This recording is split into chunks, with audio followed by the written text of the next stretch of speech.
हमें तो हलो परदेश गे पगली छोड़ी गेले पियावा के घर।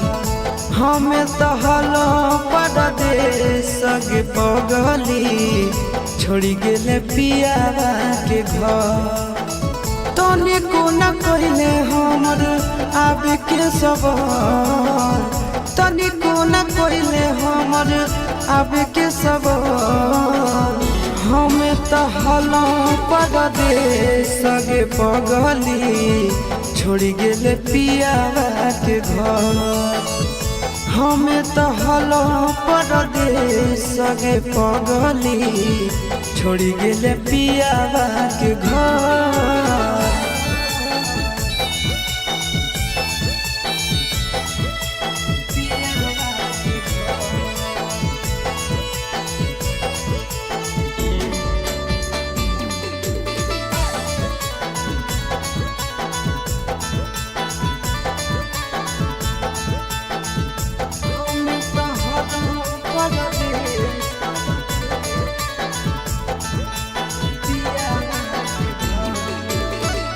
जे कहनी तोहर मन हलियो बात गे, कहल कि सातो जना छोड़बो ने साथ गे।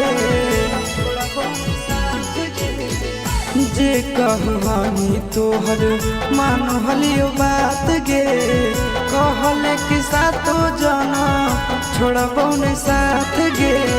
कैसे नहीं लैलो तोरा याद गे हमार, कैसे नहीं अइलो तोरा याद गे हमार। हमें तो हलो परदेश गे पगली छोड़ी गेले पियावा के घर। हमें तो हलो परदेश गे पगली छोड़ी गेले पियावा के घर।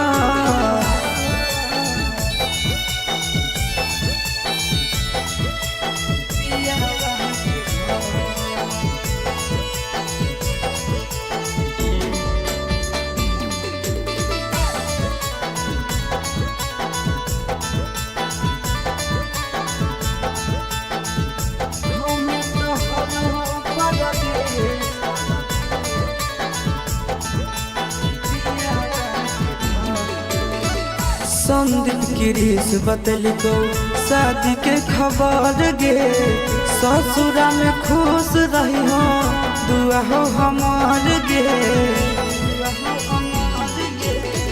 संदीप गिरीश बतलिको शादी के खबर गे, ससुरा में खुश रही हो दुआ हो हमार गे। तोरा बिना घुट घुट आशीष जइतो गे मोहन, तोरा बिना घुट घुट आशीष जइतो गे मोहन। हमें तो हलो परदेश गे पगली छोड़ी गेले पियावा के घर।